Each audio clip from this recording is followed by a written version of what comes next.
How's it going, guys? Back again, do- doing another of my episode series where I'm going to be doing my thoughts on the next UH men's basketball team. Of course, with basketball season just around the corner, I decided just to go over it, over the past seasons of the games that I covered. And this time, it's going to be UH versus UC Irvine. Once again, just like the last time, I would like to show you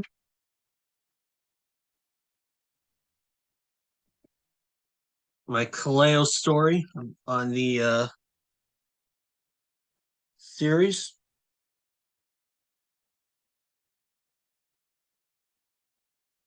And you're going to notice there the third game, first three were canceled. And in this one, we're looking at UC Irvine. There you go, UC Irvine. That's the one we'll be talking about. That's the one I'm going to be discussing today. I also have my story for my college newspaper. And I'm going to tell you this right now. You're going to notice that my Kaleo story, I had predicted that they would win this game. But what I did not expect them to do was to dominate at the way that they did. I'm going to share my screen right now, and I'm going to show it to you, and you're going to see what I mean.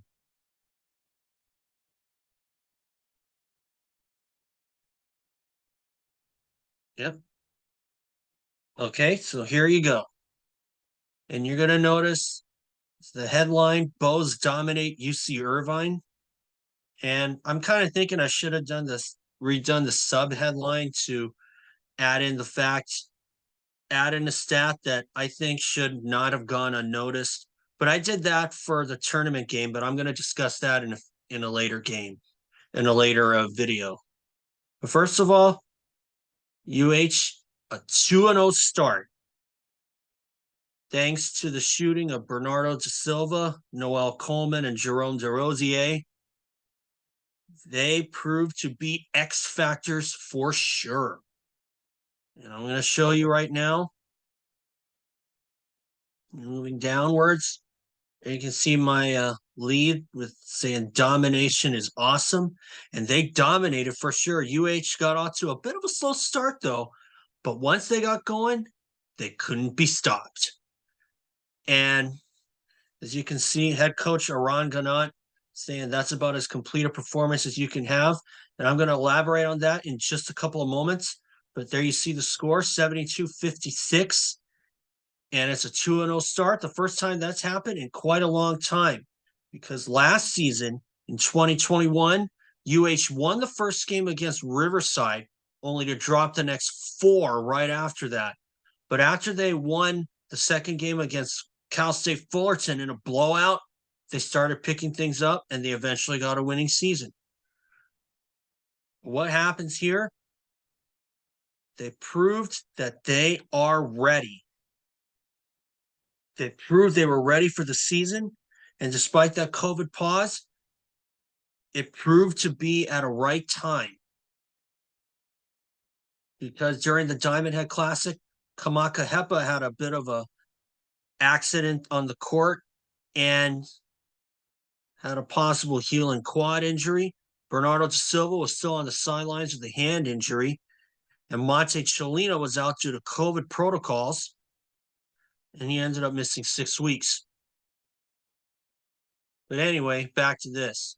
43%, 26 field goals converted for UH, and while Irvine was just held to 17 field goals, which is definite, which made a difference of 9 field goals may not seem like a lot on paper, but when you saw how they played like I did, you're going to know that they came in ready. And to pull off a win against a team that I thought was going to give UH a lot of trouble this season is a big statement. In fact, I think they made 2 statements. And I'm going to get to that in just a few moments. But anyways, you can see the scores. Da Silva and Coleman at 16 apiece. Bernardo da Silva having a double-double. Coleman nailing 4 triples. And of course, getting Jovan McClanahan with a big contribution with 12 points and 2 boards. But as you can see, this is the first half. And I think the only hiccup that they had was actually in both halves. Both Hepa and Da Silva got technical fouls. And I was looking at when Hepa got that technical, and I'm still scratching my head at that, to tell you the truth.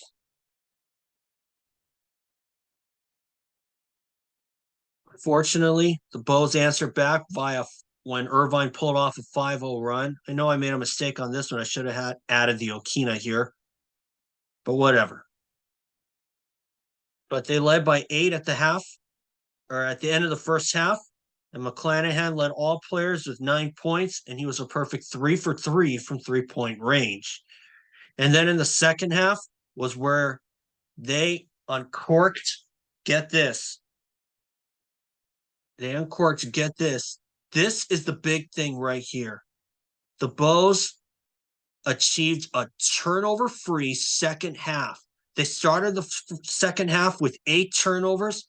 They ended the second half with 8 turnovers. And that certainly backs up what Coach Ganot said about that being the most complete game that you've ever seen.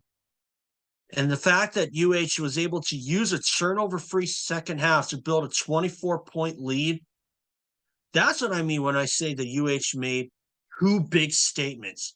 Because to pull off a turnover-free second half against a really good team like UC Irvine, that's a statement in itself. Let me tell you that much. And especially when they split the season with them last year. And unfortunately, UH ended up splitting the season with them again this season, but that's going to come up in a later video. Their road game against UC Irvine did not go well. I'm going to explain that in another video. And of course, McClanahan saying that their mindset was to play aggressive, and they did. They certainly proved it with a turnover-free second half.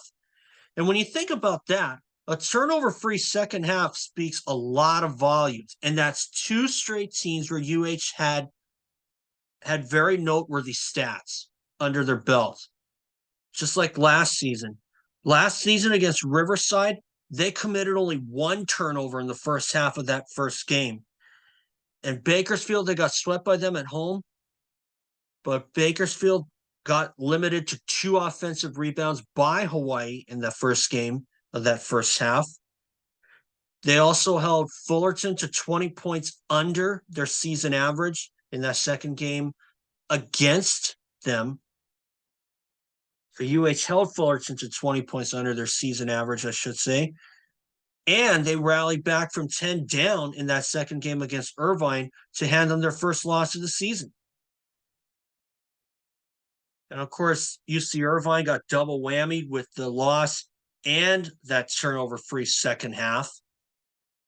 But overall, that was UH's first conference game at home after Davis and Riverside were canceled due to COVID protocols.